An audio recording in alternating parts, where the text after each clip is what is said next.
Duty கிளம்பும் போது குப்பையை கவர்ல போட்டு கொடுத்து அனுப்புவாங்க. அதை வந்து பின்னாடி மாட்டிடுவோம், பேக் மாட்ட இடத்துல மாட்டிடுவோம். மாட்டிட்டு நான் ஊர் பூரா சுத்திட்டு ரிட்டர்ன் வர்றப்ப எங்க வரும்போது முறுக்கு வாங்கிட்டு வந்துருங்கன்னு சொல்லிட்டாங்க.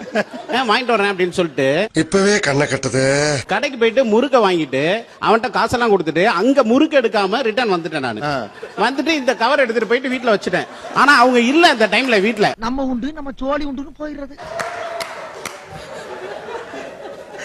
அந்த டைம்ல அவங்க வீட்டுல இல்ல, அதனால நான் தப்பிச்சேன். அந்த டைம்ல முறுக்கு வாங்கிட்டு சொன்னே என்னாச்சு அப்படி மறந்துட்டோமா அப்படின்னு சொல்லிட்டு அதோட விட்டுட்டு இந்த டஸ்ட்பின்ல போட்டாச்சு. ஆனா ஊர் பூரா சுத்திட்டு வந்திருக்கேன் அதை வச்சுட்டு. என்ன மனுஷன்? நாங்க 2 வெளியே போனோம் அப்படின்னு சொல்லி பேசிட்டு இருந்தேன். அப்ப அவர் சொன்னாரு எனக்கு ஒரு முக்கியமான வேலை இருக்கு, போட்டோ பிரிண்ட் போட்டுட்டு வந்துறேன், நம்ம 2 போயிடலாம் அப்படின்னு சொன்னாங்க. நீங்க கிளம்பி ரெடியா இருங்க. சரி நான் கிளம்பி ரெடியா இருந்தேன். இவங்க கொஞ்ச நேரத்துல வந்தாச்சு. வந்தா வேற வண்டியில வந்திருக்காங்க. என்ன சொல்றீங்க? என்ன இது வேற வண்டியா இருக்கு, இது என்ன நம்ம வண்டி இல்லையே, நம்ம வண்டி என்னாச்சு, ஏன் இந்த வண்டி எடுத்துட்டு வந்திருக்கீங்க, புது வண்டியா இருக்கு அப்படின்னு கேட்டா என்ன வண்டி மாறிட்டா அப்படின்னு பாக்குறாங்க. அப்பதான் அவங்களே வண்டியை பாக்குறாங்க. ஐயோ யார் வண்டினே தெரியல அப்படின்னு. அப்ப நான் சொன்னேன் எப்படி உங்கள்ட்ட சாவி வந்ததுன்னு சொன்னா இவரோட சாவி அந்த வண்டிக்கு சேர்ந்திருக்கு. எனக்கு பயம் கொடுத்துட்டு, ஏன்னா 2 வீலர் காணலன்னா யாராவது உடனே கம்ப்ளைண்ட் பண்ணுவாங்க. சரி நான் சொன்னேன், சரி நான் கிளம்பிதான் இருக்கேன், வாங்க எந்த இடத்துல இருந்து எடுத்தீங்களோ அதே இடத்துல நம்ம கொண்டு விட்டுறலாம் அப்படின்னு சொல்லிட்டு 2 பேருமே கிளம்பி போயிட்டோம். போனா அங்க போனா வண்டியை காணோம். அப்படியே ஒரு கும்பல் நின்னுட்டு அந்த வண்டிக்கு சொந்தக்காரு ஸ்டேஷன் போயிட்டாரு. என்ன சொல்றீங்க?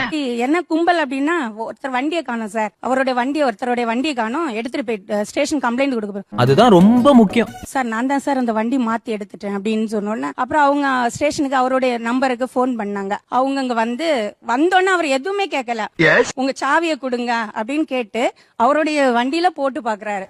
ஏன்னா நாங்க செய்தது உண்மையா பொய்யா அப்படின்ட்டு. ஏன்னா இவரை பார்த்தாலும் அப்படி தெரியல. அப்போ அது ரொம்ப எனக்கு தெரியலதான். ஆனா நான் போகலன்னு இவர் தர வாங்கிருப்பாரு. என்னைய வச்சு ஒன்னும் காமெடி கிமெடி பண்ணலையே. இல்ல ஆக்சுவலா அவங்க கூட வந்ததான் உண்மையிலேயே சூப்பர் ஐடியா. நீங்க தனியா மட்டும் போயிருந்தீங்கன்னா நிச்சயமா முதல்ல அடிச்சுட்டு தான் கேட்பாங்க. என்னப்பா சொல்ற? ஆமா கண்டிப்பா கேட்பாங்க. ஏன்னா ஒரு குடும்பத்தோட மனைவியோட நீங்க வந்திருக்கிறப்ப ஒரு கரெக்டான ஆளு இவர் வந்து பைக்ல எடுத்துக்க மாட்டாரு, ஒரு இயல்பா ஒரு எண்ணம் வரும்.